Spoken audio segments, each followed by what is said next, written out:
¿Pueden creer que un diputado fue asesinado a metros del Congreso Nacional? ¿Familias fragmentadas a causa de la migración a Europa y Estados Unidos? Una vez más, Liga de Quito defiende su título en el Campeonato Ecuatoriano de Fútbol. Recordemos que en este tiempo también fue el boom de la tecnocumbia en el Ecuador, que de repente miles de personas perdieron los ahorros de toda su vida.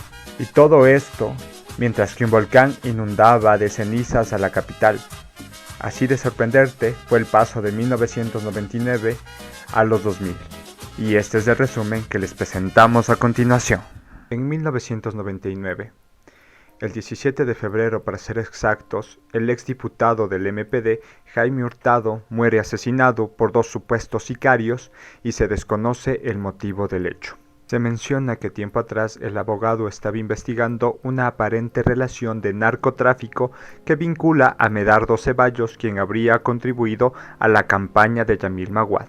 Y hablando de otros hechos, recordemos que después de 9 temporadas llega a su fin Dejémonos de Vainas, que fue una serie ecuatoriana humorista, costumbrista y de situación emitida por la televisora Ecuavisa desde 1991. Continuando con las series que fueron tendencia en el Ecuador, Arcandina es un programa infantil de 15 minutos, donde se enseñaba sobre el cuidado ambiental y justamente en noviembre 27 del 99, como parte del relanzamiento del programa, más de 2000 niños ecuatorianos se presentaron en el más grande de los teatros de Quito para comprometerse a proteger las Islas Galápagos.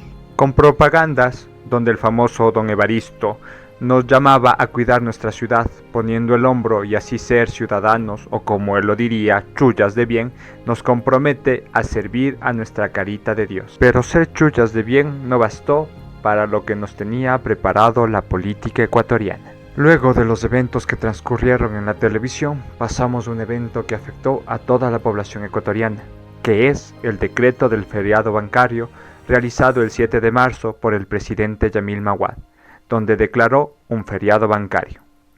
El feriado bancario en Ecuador fue el congelamiento de ahorros de los ciudadanos por 24 horas. Los ahorristas no podían sacar su dinero de los bancos ni hacer ninguna transacción.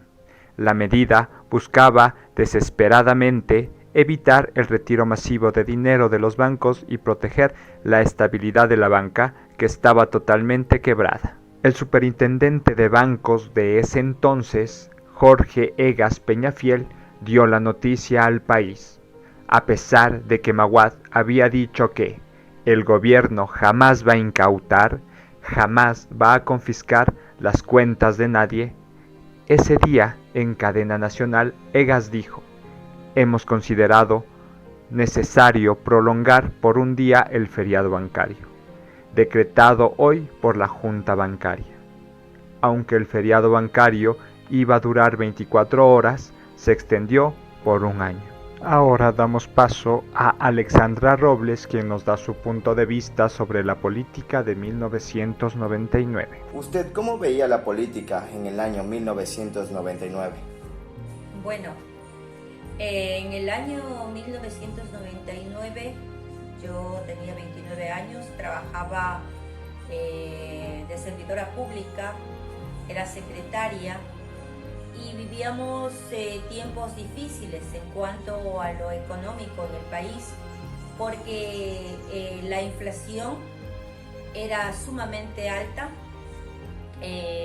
los gobiernos no habían logrado estabilizar la economía de nuestro país y en esa época había muchas confrontaciones entre la sociedad civil y el gobierno nacional liderado por el presidente Yamil Maguad. Entonces, bueno, pues Yamil Maguad era un presidente que llegó al poder apoyado por los banqueros. Y bueno, de lo que entiendo yo como ciudadana común, lo que se hizo fue salvar a muchos bancos y para ello también tuvieron que desaparecer varios bancos pequeños. pasando de sucesos escandalosos, pasamos a comentar sobre una de las mejores películas ecuatorianas según la comunidad internacional, y es Ratas, Ratones y Rateros, la cual se estrenó en las salas de cine el 25 de diciembre. Este largometraje es dirigida por Sebastián Cordero, un filme grabado en las ciudades emblemáticas de Guayaquil y Quito. Esta película cuenta con la distinción de ser una de las más emblemáticas del cine ecuatoriano, y además de ser la más vista, acaparando más de 135,000 espectadores durante los 6 meses que estuvo en las carteleras del cine del país, dando realce al cine ecuatoriano en el extranjero. Siguiendo por los pasos de la cultura, hablaremos acerca de una tendencia que marcó una época importantísima en nuestra música ecuatoriana. El boom de la tecnocumbia dio un salto trascendental en el año de 1999, luego que Widinson y la exuberante Sharon, quienes comenzaron a grabar covers de tecnocumbia peruana en nuestro país. Se sumaron a la tendencia cantantes de rocola y chicha que decidieron experimentar, tales como María de los Ángeles, Gerardo Morán, la dinastía Aymara y Jazmín, entre otros. A la par, surgen agrupaciones femeninas como Tierra Canela, Magia Latina, en grupos como Las Chicas Dulces, Dulce Deseo, Las Musas, entre otras, que se caracterizan por utilizar únicamente pistas en sus shows y trajes un poco más provocativos. Además, el Ecuador también hizo su aporte.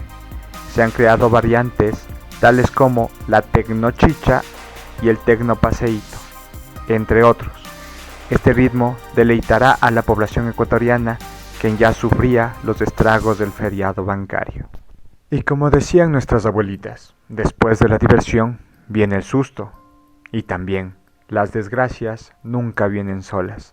Así que, aparte de soportar el feriado bancario, ahora tenemos que soportar la erupción del Guagua Pichincha, que en la mañana del 7 de octubre, a las 7:06 aproximadamente, se registró una explosión de vapor, gas y ceniza del volcán Guagua Pichincha, que generó una columna de erupción de más de 12 kilómetros de altura, que pudo ser observada desde toda la ciudad de Quito y los alrededores del volcán. La nube de emisión ocasionó una leve caída de ceniza en la ciudad de Quito, Nono y Mindo.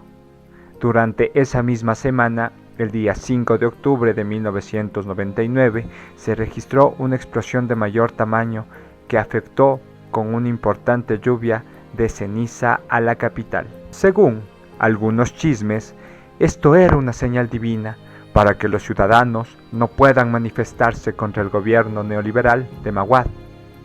Pero otras malas lenguas aseguran haber visto unos camiones acercándose al cráter del Guagua Pichincha y dejando caer dinamita para despertar al infante dormido. Estas son cosas que no podemos asegurar, pero tampoco podemos desmentir, ya que de mentira a mentira se va acercando a la verdad.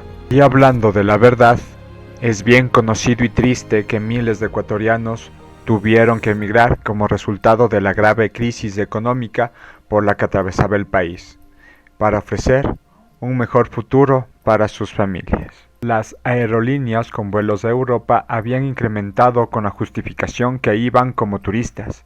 Millones de ecuatorianos salieron del país.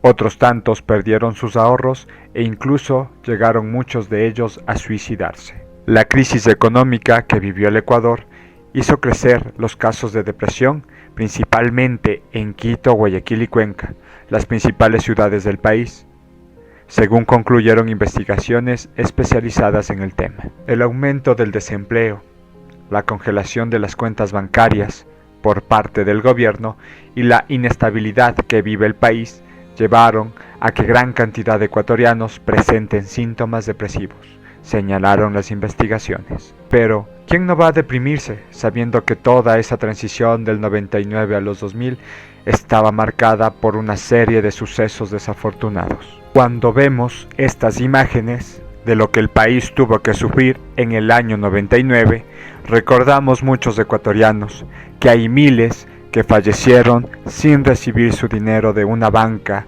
que fue rescatada infamemente algunos inescrupulosos miembros del gobierno. Porque eso sí, se ha hecho mucha injusticia. Y la justicia ecuatoriana también se ha tardado mucho, como en el caso Hurtado, en dar un veredicto a la familia que sigue esperando saber quién asesinó a este político ecuatoriano. Es bueno recordar el pasado para mirar el presente y saber en qué hemos mejorado, pero también para recordar y nunca más repetir los errores del pasado.